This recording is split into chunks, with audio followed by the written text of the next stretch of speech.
자, 여러분 반갑습니다. 미술 가르치는 인지심리학자 한덕신입니다. 자, 오늘은 4강 예술작품 감상. 아무리 봐도 잘 그린지 모르겠어요. 자, 이것에 대해서, 이 주제에 대해서 오늘은 강의하도록 하겠습니다. 제가 오늘 좀 작심하고 준비를 했어요. 이번에 4강이죠. 왜냐하면 이 주제를 통해서 어, 좀 광범위하게 다루고 싶었어요. 좀 넓게. 그래서 좀 더 많은 정보를 드리고, 그리고 또 많은 인사이트를 주기 위해서 제가 그리고 또 유튜브에 또 공개할 거고, 그래서 준비한 강의니까요. 여러분들 좀 전문 용어가 많이 나올 거고, 생소한 단어 용어가 나오고, 생소한 어떤 학자 이름이 나오고 뭐 이럴 겁니다. 근데 그래서 이제 낯선 것에 대해서 우리가 그동안 경험하지 않은 것에 대해서는 굉장히 거부감이 있을 수가 있어요. 자, 하지만 내용에만 충실해 주시고 좀 집중해서 좀 들어주셨으면 합니다. 그리고 또 이해가 안 되면은 좀 반복해서 들어주시면은 반복해서 들어서 뭐 이해 안 되는 건 없습니다, 사실. 자, 여러분은 자, 이 작품을 보고 지금 이건 고호의 밤의 카페테라스죠. 자, 어떤 감명을 받았나요? 정말 매력적이고 숭고한 아름다움을 느끼셨나요? 아니면은 자, 이 그림이 유명한 건 알겠는데 뭐 잘 그렸다 느끼거나 아름답다는 건 못 느끼겠어요인가요? 물론 뭐 다양한 해석이나 의견이 있겠지만 자, 제가 이 주제를 강의하는 이유는 이제 미학이라는 말은 많이 들어보셨을 겁니다. 근데 이제 구체적으로 그게 무슨 학문인지에 대해 이제 아리송해 하시는 분들을 일이 있을 텐데 그 개념의 이해와 함께 그 예술 작품을 어떻게 감상하고 왜 나는 그토록 많은 사람들이 찬사에 맞지 않는 예술 작품에 별로 이렇게 감흥을 느끼지 못하는지에 대해 이번 한 강의로 좀 많은 궁금증을 해결해 드릴 수 있겠다는 생각에서입니다. 자, 일단 미학이란 아름다움이란 무엇인가를 다루는 학문이고, 인문학이 인간에 관한 모든 양식을 굉장히 광범위하게 다루듯이 미학 역시 철학적이고 실증적, 역사적 등등등 그 인식과 해석의 방법이나 어떤 방향의 스펙트럼이 상당히 광대하다 할 수 있습니다. 자, 어쨌든 이번 강의에서 제가 인용할 학자들의 미학을 통해서 여러분들이 감을 잡는데 도움이 되리라 생각합니다. 저는 제가 미대 입시 준비생일 때부터 이 반 고흐의 밤의 카페테라스라는 제목의 이 작품이죠. 저는 형광등밖에 안 보이는데 참 좋아했었어요. 제가 다니던 미술학원에 이렇게 이 고흐의 작품집이 이렇게 꽂혀 있었거든요. 그래서 본 거죠. 자, 그래서 수업 중에 제가 얼마 안 됐어요. 저번 주인가 지지난주에 이제 강의에서 한 수강생분께 이제 물론 그 수강생분은 미술 전공자도 아니고 자녀분이 이제 많이 성장한 이후에 이제 취미로 미술을 시작한 분이신데 제가 이 반고의 작품이 정말 멋지지 않냐고 여쭤봤는데 그분 대답은 모르겠다입니다. 자, 그리고 반고가 아닌 다른 유명 작품들을 이제 제가 지시하면서 어떤지 여쭤봐도 모르겠다는 같은 답변이었어요. 여러분들 이해하실 겁니다. 이게 뭔지. 자, 그래서 저는 제가 이제 배우고 공부한 미학이나 뭐 서양 미술사에 따른 지식 정보가 아닌 일상적인 언어로 왜 이 작품이 아름답고 훌륭한지 이제 설명해 드리고 싶었어요. 자, 물론 그분도 이제 알고 싶어 했고요. 그래서 저는 이렇게 말을 했죠. 인상주의 이전의 작품들, 뭐 고전주의부터 뭐 그전 그런 작품들처럼 아주 보이는 그대로 그 똑같이 묘사하려 하지 않아서 어떤 지루하지 않고 권태감이 덜하겠죠. 반 고흐만의 개성 있는 터치와 색감이 독특하고 그러면서도 어떤 저급해 보이지 않고 오히려 좀 세련된 감성이 좀 느껴지지 않나요? 라고 이렇게 제가 주절주절 공감을 얻으려고 막 노력을 했는데 그래도 역시 그분은 이제 모르겠다 하시더라고요. 자, 아마 이 상황 자체 그리고 그분의 모르겠다는 의사에 공감하시는 분들이 꽤 많으실 거라 생각됩니다. 그래서 제가 이 이론 강의가 매우 의미 있을 거라고 봐요. 자, 그래서 잘 들어주시고. 자, 그런데 저는 그 예술적 감각이나 그분이 아직 접하지 않은 미술사, 지식 정보 따위를 떠나서 이제 모르겠다. 아무리 봐도 모르겠다. 뭐 훌륭한 작품인지도 모르겠고 뭐 잘 그렸다는 느낌도 안 들고요. 설마 그 실제로 그런 입장을 저는 인정할 수밖에 없는 게 이제 현대 미술에 와서는 즉 포스트 모더니즘 시대, 지금의 시대죠. 오히려 이 작품이 이래서 멋진 겁니다라고 이 선생의 위치에서 규정하려는 것은 일종의 폭력일 수도 있다는 생각이 들었어요. 자, 그것도 제가 무지해서요. 그분이 아니라. 자, 요즘에 그런 시대입니다. 자, 왜냐면 어떤 예술이 훌륭하고 아름답고 또 어떤 예술은 뭐또 키치하고 저급하고 그러한 규정 지음이 해체된 지 꽤 오래됐어요, 이미. 자, 그래서 그렇게 이제 미학의 경계가 허물어졌고요. 칸트만 하더라도 이거는 이러면은 이제 훌륭한 예술, 이거 이렇게 그리면 어떤 저급한 예술 이렇게 규정을 지었습니다. 아무튼 그 수강생분의 모르겠다는 말씀처럼 예술의 의미는 그저 모호한 것이라는 게 지금의 에피스테메 중요한 이 철학 용어인데 즉 그러한 시대다. 그러니까 예술은 모호한 것이다라는 어떤 산소 탱크 안에서 우리가 지금 함께 숨쉬며 살아가고 있는 것이죠. 자, 그럼 뭐 이제 뭐야 그래서 뭐 하나만 하는 얘기를 해 이럴 수도 있잖아요. 자, 조금만 참아 보시고 예술은 모호한 거 이거는 좀 킵해 두셨으면 좋겠습니다. 자, 그럼 철학사에서는 예술 작품 감상, 아름다움의 본질을 인식하는데 어떤 방법이 있는지 인용 들어가 보겠습니다. 자, 임마누엘 칸트를 대표하는 3대 비판서가 있죠. 그 학문과 진리에 관한 순수 이성 비판, 어떤 도덕, 어떤 종교 이런 거를 관한 실천 이성 비판, 그리고 아름다움, 예술에 관한 판단력 비판.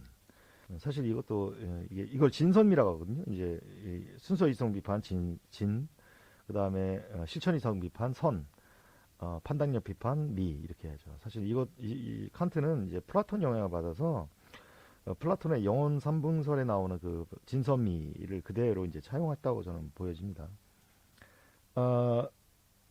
그 이 중에서 칸트의 미학 판단력 비판에서 이 칸트는 이 아름다움을 구별하는 네 가지 조건이 있다고 했어요. 자, 그 네 가지가 뭐냐면 무관심, 보편성, 합목적, 필연성 이렇게 네 가지입니다. 자, 오늘은 여기서 무관심의 의미를 제가 설명할까 합니다. 자, 인간은 누구나 경중의 차이만 있을 뿐 비합리적 신념을 가지고 있습니다. 이전 강의에서 말씀드렸죠. 그 인간의 비합리적 신념 중 대표적인 게 이 편견입니다. 선이해라고도 선입견, 뭐 선인식이라고도 하고요. 근데 이게 생존을 위해 이제 인간이 자연스럽게 이제 편견을 갖도록 진화했다고 볼 수 있는데, 그러니까 편견을 가지고 있어야지 생존 확률을 높이는데 굉장히 커다란 일조를 했다는 거죠. 자, 이제부터 편견보다는 선이해라고 제가 통일할게요. 약간 편견하면 좀 이제 부정적인 의미론, 뉘앙스가 좀 강한 것 같아요. 그리고 또 제가 말씀드리는 맥락의 의미 변화가 좀 있을 수 있어서 이제 선이해라고만 할게요. 자, 이 선이해는 직간접적 자기 경험이 축적된 어떤 기제인데요. 칸트는 이러한 선이해로부터 구속되어 있는 의식을 자유로운 인식이라고 할 수 없다라는 견해입니다. 한마디로 선이해는 이제 불순물 같은 거라는 거죠. 어떤 무엇을 판단함에 있어서 판단하고 해석하고 결정하고 이런 데 있어서. 자, 그리고 또 뭐 기술 복제 시대의 예술 작품이라는 뭐 저서를 쓴 발터 베냐민 포스트 모더니즘의 대표적인 학자 중에 하나죠. 이렇게 말했어요. 정도의 차이는 있지만 사람들은 사물을 주관적 선이해로 본다. 자, 그래서 칸트는 그 선이해로부터 구속되지 않은 상태를 무관심이라고 한 겁니다. 즉, 그 무관심, 선이해가 없는 상태여야 해당 작품의 고유의 아름다움을 볼 수 있다는 겁니다. 역시 칸트답습니다. 왜냐하면 칸트는 이제 어떻게 해야 뭐 어떻게 되고 막 이렇게 약간 규정 지음이 그 당시에는 뭐 칸트가 1722년 정도 20년대 이때 사람이니까 뭐 조선시대로 말하면 영조시대 뭐 이 정도 될 거예요. 그러니까 그때는 뭐 그렇게 했었다는 거죠. 어떤 규정을 짓고 뭐는 뭐다. 이건 아름답고 이건 이거는 뭐 천박하고 뭐 이런 거죠. 자, 그리고 이 무관심을 중요시하는 철학 영역이 또 있습니다. 바로 선엄 현상학인데요. 자, 현상학은 현상을 통해서 즉 우리가 지각하고 감각하는 사물 모양, 뭐 상태를 통해서 본질을 인식하는 이제 과학적인 형이상학입니다. 이 선업 현상학의 창시자는 에드먼트 후설이라고 하는데요. 자, 이분이 활동하던 19세기 서양은 계몽주의 철학이 주류를 이뤘고 때문에 과학적, 수리적, 수학적이죠. 검증된 어떤 지식만을 바탕으로 학문을 구성하고자 하는 실증주의가 이제 판을 칠 때였어요. 이때 이분이 아니 과연 예술, 종교, 도덕, 뭐 자유, 사랑 이런 것들을 어떻게 과연 수학이나 과학적으로 정밀한 인식을 할 수가 있겠냐는 의문을 가졌던 거죠. 비판을 했던 거죠.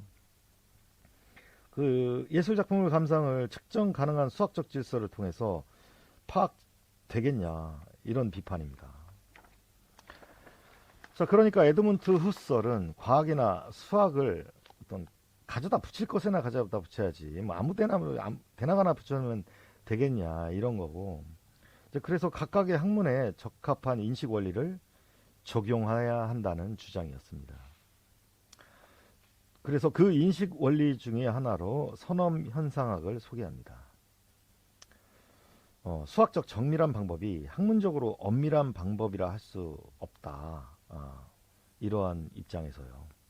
자, 그리고 이제 이 부분에서 이제 혹시 철학이나 철학 뭐 전공자나 철학의 미학에 조예가 깊으신 분들이 혹시나 이제 오해가 있을 수 있어서 제가 미리 말씀드리지만 해결의 현상학을 이제 정신현상학 같은 거, 정신현상학이죠. 이런 것을 이제 이것을 이제 연구 방법론으로 본다면 후설의 선엄 현상학은 방법론뿐만 아니라 후설에 져서 여기 나와요. 유럽 학문의 위기와 선엄 현상학에서 보면 후설은 선엄 현상학이 하나의 철학으로 인정되기를 바랬어요. 이제 저는 그런 철학의 차원에서 미학이 그 어떤 인용하는 거니까 오해 없기를 바라겠습니다. 자, 후설이 현상학에 선엄이라는 독립변수를 붙였죠. 그 이유는 이제 선엄은 이제 경험에 앞선 그 무엇이라는 의미이고요. 그러니까 문제가 되는 어떤 현상의 본질을 파악하기 위해서는 에포케, 이것도 되게 중요한 이제 철학 용어인데, 즉 이제 판단 중지가 필요하다고 했어요. 자, 그러니까 그게 뭐 신이든 뭐 자연 세계 등 어떤 고정 불변한 기준, 스탠다드 조건의 개입이 중단된 상태. 그러니까 뭐 아예 없는 게 아니라 삭제된 상태. 그러니까 아예 없는 상태가 아니라 중단된 상태. 중요한 개념이에요. 자, 그 상태란 인간의 순수한 내면의 열린 주관으로 본질을 파악하기 위한 상태를 유지하고 본질을 꿰뚫어야 한다는 거죠. 본질을 봐야 한다는 거죠. 이게 좀 어렵죠. 이게 무슨 말이냐면 예를 들면 이런 겁니다. 나는 생각한다. 나는 기준 전제. 그러므로 존재한다. 이런 결론. 거기에서 이런 결론 도출에 있어서 나는 생각한다라는 전제 기준을 어떤 판단에서 멈춰야 된다는 거죠. 아예 없애는 게 아니라. 이게 과학적인 형이상학인 이유가 바로 이런 점에 있는 것 같습니다. 자, 그렇게 해서 판단 중지하게 되면 순수한 의식만 남게 되는데 그 과정을 현상학적 환원이라고 합니다. 자, 그러니까 그렇게 현상학적 환원을 하고 예술 작품을 바라보라는 거죠. 그러면 어떻게 보일까요? 그러니까 무관심한 상태, 선이해가, 선입견, 편견 이런 게 없는 상태로 그 순수 의식의 상태로 작품을 봤다. 그러면 여러분도 어떨 것 같습니까? 자, 아무튼 이렇게 칸트의 무관심과 훗설의 판단 중지를 예술 작품에 이제 적용해 보니까 제가 서두에 말씀드렸던 그 자크 데리다가 말한 예술은 모호한 것. 어. 이제 그렇게 이제 귀결이 될 수밖에 없다고 저는 생각하는데 이게 왜냐면 자, 아, 아까 이제 좀 전에 말씀드렸던 무관심의 상태. 그러니까 어떠한 선이해나 편견, 선입견, 선인식 이런 게 없는 상태로 예술 작품을 본다 이거죠. 그래서 나는 이제 그 예술 작품에 대해서 어, 해석을 하고 음, 이제 어떤 감각 정보를 받는 거죠. 그러면 이게 스펙트럼이 엄청나게 넓어지는 겁니다. 그렇잖아요. 어떤 사람은 뭐 어떻게 보이고 또 내가 같은 사람 나 혼자 봐도 아침에 보고 점심 먹고 또 와이프랑 싸우고 보고 우리 아이가 막 말썽 부리다가 보고 이게 다 각각 다를 거 아니에요. 그럼 뭐겠어요 이게? 모호한 상태가 되는 겁니다. 너무 스펙트럼이 넓어서 어떻게 막 이게 너무 넓으니까 이게 스펙트럼이 그 그 선입견 없이 보게 되면 선이해 없이 보게 되면 그렇잖아요. 예술은 모호한 것이라고 말했던 이 자크 데리다는 바로 그 칸트의 무관심, 선이해로부터 구속되지 않은 상태죠. 그 칸트의 주장을 전면적으로 비판을 하고 반박해서 나온 그 결과, 주장이 바로 예술은 그냥 모호한 것이야. 이렇게 나온 겁니다. 자, 이해되시죠? 자, 요거를 이제 제가 이게 설명해 주는 이런 건 없더라고요. 그래서 저는 이걸 되게 흥미롭게 제가 이걸 느낀 대목입니다.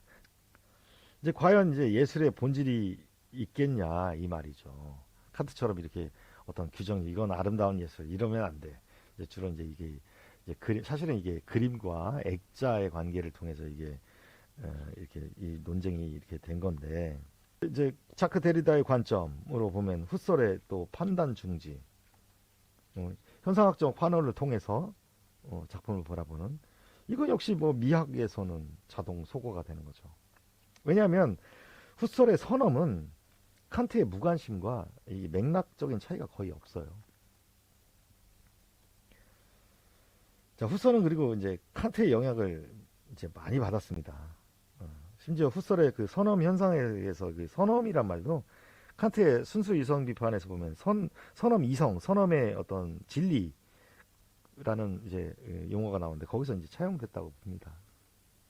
간단하게 설명드리면 칸트의 무관심을 전면 비판 자크 데리다가 전면 비판해서 그 무관심으로 보는 뭐 이런 뭐 아름다움을 이렇게 보고 이런 거를 박살 내버렸는데 훗설은 그 칸트의 무관심을 차용해서 그 판단 중지라는 개념을 가져오거든요. 그 판단 중지를 이렇게 주장하거든요. 칸트의 영향을 많이 받아가지고. 그럼 뭐겠어요? 자동 선엄 현상학은 미학적으로 해서 미학 파트에서는 어쨌든 이 판단 중지의 개념은 이제 자크 데리다의 예술은 모호한 것이다의 박살이 나는 거죠. 함께.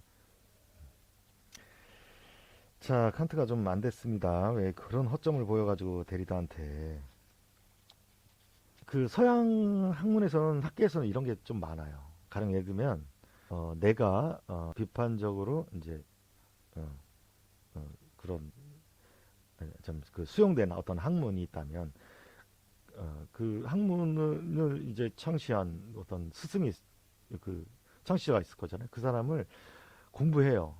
그러니까 받아들이는 거죠. 그런데 거기서 이렇게 약점을 찾아내요.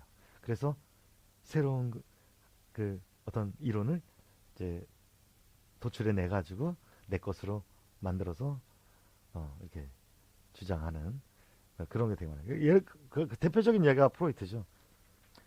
지금은 프로이트는 뭐 정신역동이 뭐 무의식, 리비도에 의한 뭐 이렇게 주장을 했는데 그 제자 칼 융이라든지 그 알프레드 아들러라든지 이런 제자들이 이제 프로이트를 이제 받아들이고 이제 정신역동을 받아들이지만 아이 선생님 과연 뭐 그렇게 모든 것을 그렇게 리비도로 이렇게 규정할 수 있는 겁니까? 라고 비판하면서 아들러는 개인 심리학으로 칼 융은 분석 심리학으로 이렇게 따로따로 갈라져서 자기 주장을 이제 펼치죠. 자기 이론을 펼치죠. 자, 그렇습니다. 자, 이제 인지 심리학으로 가볼게요. 자, 다시 말씀드리지만 이제 생소한 전문 용어나 학자 이름이 많이 나오는데 내용에 집중해 주시길 바랄게요. 제가 1강에서 말씀드렸듯이 자, 심리학은 철학으로부터 이제 이 철학의 일부였고요. 19세기 들어서 이제 분과되면서 심리학이란 이름을 갖게 되었죠.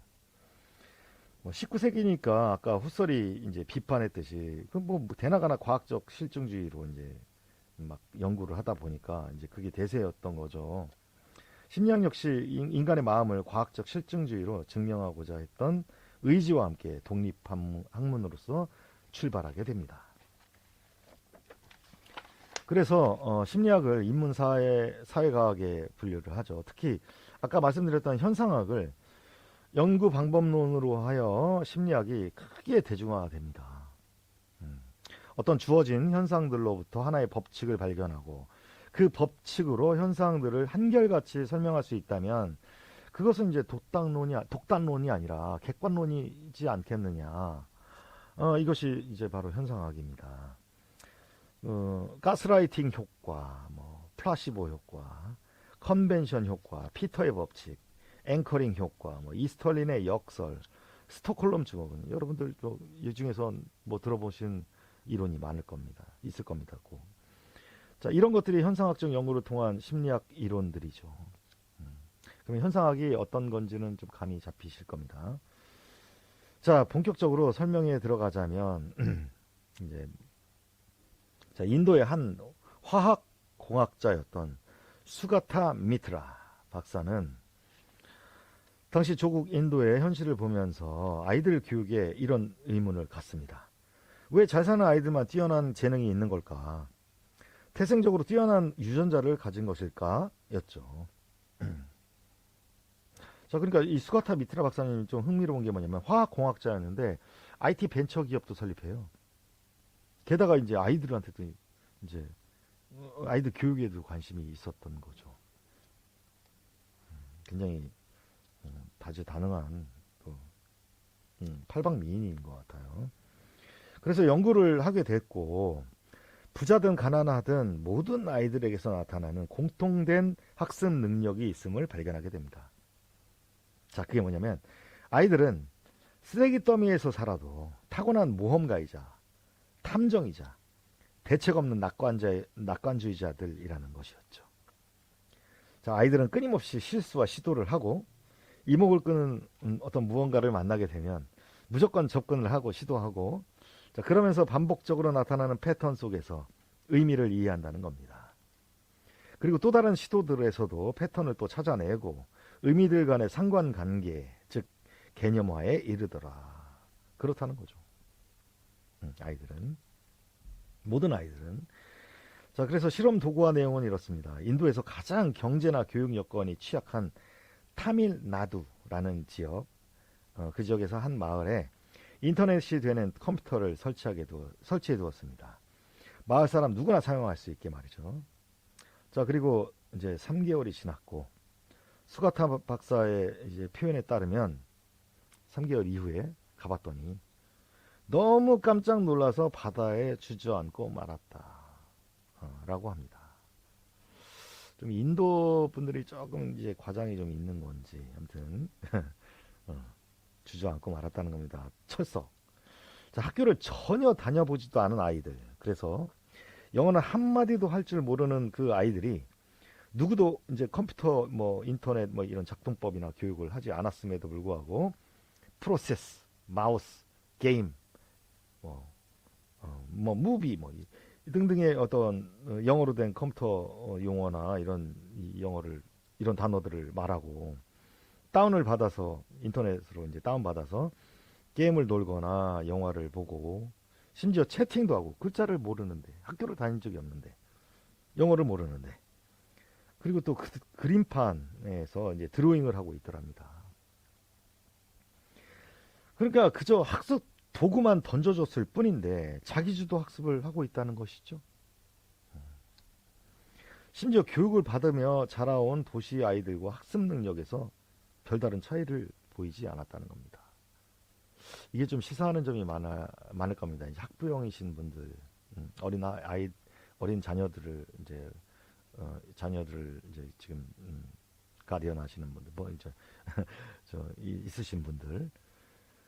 그러니까 인간은 타고난 선천적인 학습 지능을 가지고 있다라는 거예요. 학습하고자 하는 욕구를 가지고 태어난다는 겁니다. 누구나. 그게 이제 어린 아이 시절에 이제 발현돼서 어린이 된 이후에는 우리가 못 느낄 수가 있는 거죠. 자, 그러니까 뭐, 아유, 작작 이 교육 너무, 이렇게 교육이 너무 과열되고 과잉이 이게 그렇게 썩 좋아 보이지 않습니다. 아이들은 원래 이렇게 그런 게 가지고 있는데, 학습 능력을 가지고 있는데.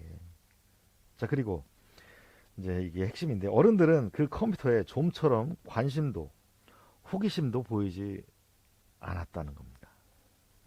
자, 이 실험 결과를 특히 교육 심리나 이제 상담 심리 분야에서 아주 교과서적으로 아주 중요하게 다루는 카텔의 이론을 적용하면 카텔은 이제 이런 인지 쪽이라든지 이런 성격 이론도 있어요. 어쨌든 14세까지는 누구나 선천적으로 호기심에 의한 스폰지 같이 빨아들이는 학습 지능이 발달을 하고 그로부터 이제 22세까지는 완만한 발달을 보이는 유동성 지능의 시기가 있고요. 그 다음에 22세 이후부터는 후천적으로 축적된 어떤 지식과 경험을 통해서 문제를 해결하는 결정성 지능의 시기가 있다라는 겁니다. 이제 보통 이게 40세 정도까지를 보고 이게 사람마다 좀 차이가 있어요. 50대까지도 뭐 60대까지도 이게 결정성 지능이 이렇게 발달한다는 거죠. 그러니까 이 이론인즉 21세가 훌쩍 넘으신 우리 이 성인분들 그분들이 작품을 감상함에 있어 적어도 22세 이전에 예술 작품 감상에 대한 예술 역사 지식 정보에 대한 예술 활동 경험에 대한 어떤 조회가 부족하거나 없었다면 예술 작품에 대한 어떤 안목이라든지 해석 이런 부분이라든지 한계가 있을 수 있다라는 거죠. 나아가서 예술에 대한 어떤 편협한 시각 감각이 자리에서 그러니까 예를 들면 이제 그런 거죠. 어떤 똑같이 잘 그린 이런 그림이 예쁘더라, 멋있다 이런 게 이제 예쁘지 뭐 다른 칸딘스키나 뭐 이런 뭐 피카소 그림 뭐 게르니카 이런 거 봐도 이제 잘 모르겠다 이런 한계가 어떤 자리에서 그 좁은 범위에서 앵커링 돼서 앵커링 아시죠? 이제 배가 있으면 이제 닻을 내린 겁니다. 그러면은 이 닻의 이 밧줄의 길이만큼 가라앉은 이 밧줄의 길이만큼 원주 운동을 할 수밖에 없는. 아무튼 이렇게 된다는 거죠. 이 닻을 내린 요거밖에는 이제 배가 움직일 수 없다라는 요 한계가 있다라는 거죠. 그게 뭐냐면 이 안에는 뭐겠어요? 그러면 이 주인은 원주 안에는 선 이해죠. 이것을 벗어나기 쉽지 않다라고 볼 수도 있다라는 겁니다. 이 카텔의 이론을 보면. 그러니까 어린아이들에 비해서 이제 성인들은 주로 본인에게 익숙한 것, 그리고 자신이 수행 가능할 만한 범주의 어떤 한정 해서, 그리고 강한 동기보다는 충동적으로 이러한 학습 경향성이 있다라는 거죠. 자, 그러면 선생님 중년인 뭐 40살 넘은 저는 그러면 경험 없는 새로운 무엇을 도전해도 성취할 수 없다는 건가요? 저한테 이제 따져 물을 수도 있겠습니다. 자, 그런데 이제 걱정하지 마세요. 카텔의 이론은 경향성 정도이고요. 그런 이론이 있다라는 이해만 하셨으면 좋겠습니다. 사실 학자들의 연구가 그렇게 엄밀하지는 않습니다. 심지어 과학도요. 온전한 진리가 아니다라는 것은 제가 나중에 또 강의를 하겠습니다. 그 위대한 칸트의 미학을 데리다의 미학에 이제 한 방에 무너지는 거 보세요. 자, 그러니까 그 카텔의 이론은 그런 것도 그런 얘기도 있더라, 그런 주장도 있다. 이 정도만 이해하시고. 그래서 카텔의 지능, 성격 이론이니 프로이트나 심지어 라캉의 정신역동, 무의식 뭐 이런 거 이런 것을 또 박살내는 학자가 또 나타났습니다. 자, 바로 뇌과학자인 닉 채터 박사님인데 이거 영분이시고요. 영국 TV 방송에도 이제 자주 나와서 대중적인 어떤 인지도가 있는가 봅니다. 자, 그분의 저서 생각한다는 착각. 이게 2021년에 나온 아직 온기가 좀 있는 온기가 남아 있는 저서인데 지금 저의 이 강의에 관련된 핵심 내용은 이렇습니다. 생각한다는 착각에서 인간은 과거의 생각과 행동으로 살아가지만 선이해로 그러니까 살아가지만 지금의 생각과 행동이 내일의 선례인 것처럼 순간순간 자기 자신을 재창조할 수 있다. 이건 현상학이고 뭐고 이 논리를 반박할 수 있을까요, 과연? 그러니까 오늘의 도전은 내일의 선이해라는 거잖아요. 오늘 뭘 했으면 선입견이 된다는 얘기잖아요.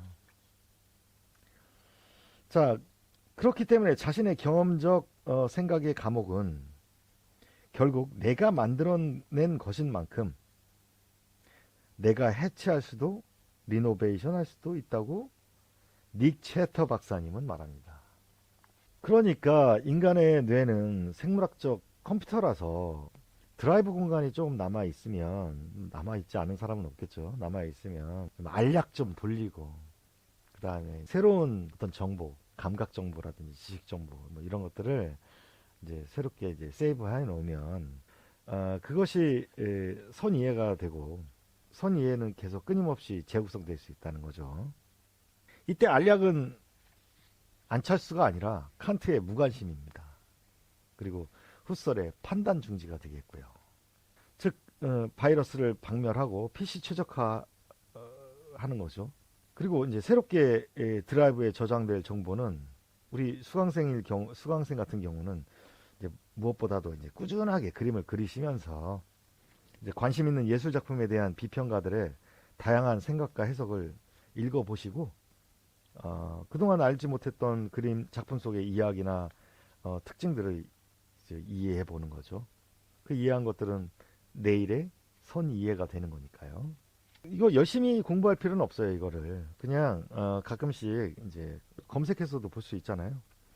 세간의 명작이라 불리는 작품을 선택해서 관심 있는 작품 같은 거죠. 한 작품 한 작품 정복해 나가는 느낌으로 비평과 함께 감상해 보는 거죠. 그러면 이제 그래서 이 작품이 그토록 유명하구나라는 짜릿함을 축적하는 거죠. 이 짜릿한 순간은 개념화라는 것의 이제 은유인데요. 아는 만큼 보이는 거잖아요. 아는 만큼은 지식과 개념화를 말해요. 보이는 거죠는 감각화가 된다는 겁니다. 그렇게 쌓인 어떤 개념화는 즉 선이해는 감각화되고 여러분들이 예술 작품을 감상하고 또 그림으로 직접 표현함에 닻을 올리게 되는 것입니다. 이제 비로소 아주 드넓은 바다로 이제 향해서 나갈 수 있는 거라는 거죠. 자, 자크 데리다가 주장한 이제 예술은 모호한 것이다. 칸트요. 과연 예술의 본질이 있겠는가? 이 말인즉 미술은 누구에게나 무한 가능성으로 열려 있다라는 반증입니다. 아니겠어요? 자, 물론 이제 아무런 준비 없이 넓은 바다로 나가게 되면은 거센 이제 풍랑에 전복되거나 가라앉을 수 있으니 저항하고 견뎌낼 수 있는 이제 펀더멘탈은 있어야 되겠죠. 이제 박약한 어떤 의지와 파편적인 노력으로 내가 하는 그 무엇이든지 예술이 될 거라는 그런 자유의지는 마치 그 주체의식이다 이건 이게 나의 예술이다라는 이런 착각이 될 수 있고 어떤 신화 환상에 이제 불과할 수 있거든요. 그러니까 그 어떤 인생도 현실을 이제 망각해서는 편안할 수 없습니다. 때문에 기본 교육이나 어떤 트레이닝, 자기 주도 학습, 뭐 엑서사이즈, 끊임없는 노력 이런 건 있어야 한다고 봅니다. 포스트 모더니즘을 대표하는 아주 아까 대부라고 말씀드렸던 자크 데리다가 있고 사실 되게 많아요. 질 들레즈라든지 뭐 호르크하이머, 에리히 프롬이라든지 마르쿠제, 발터 베냐민 등등. 근데 이게 문제가 뭐냐면 해석은 무한되지 않냐. 그 이후에 대안 제시를 못 합니다. 이제 가령 굉장히 혼란스럽고 카오스적인 세계로 이게 진행될 수도 있는데 이게 모든 것은 이게 릴리스한 거거든요. 해체하고 풀어놓은 거거든요. 어떤 생각이라든지 생각의 범주라든지 해석의 범주 이 모든 것들을 이 포스트 모더니즘으로 인해서 이제 잘못될 수 있는 부분은 거기에 대해서는 말이 없어요. 어떻게 해결해야 하는지. 이게 끝입니다. 그러니까. 그리고 말이 없을 뿐만 아니라 말을 할 수도 없는 상황이 되는 거죠. 모든 것을 해체해 버렸으니까. 어떤 기둥도 없고. 이제 그러니까 좀 이거는 좀 포스트 모더니즘이 참 문제인데 이거 다음 강의는 이제 포스트 모더니즘을 제가 강의할 겁니다. 자, 그래서 제가 보기에는 그런 유일한 제장 장치는 이것밖에 없는 것 같아요. 자, 저를 잘 보세요. 법대로 하세요. 이게 유일한 제한 장치예요. 거의 그 외적인 것은 다 모든 것이 다 가능해진 시대. 자, 그래서 그렇게 법대로 했어요. 재판에서 법으로 누가 이겼냐면 조영남이 이겼어요. 이 제가 무슨 말을 하는지 눈치채실 겁니다. 이 미술계에서 굉장히 큰 사건이었기 때문에. 자, 오늘 강의는 4강이죠. 4강은 여기서 마치도록 할 거고요. 저는 다시 5강에서 뵙도록 하겠습니다. 감사합니다.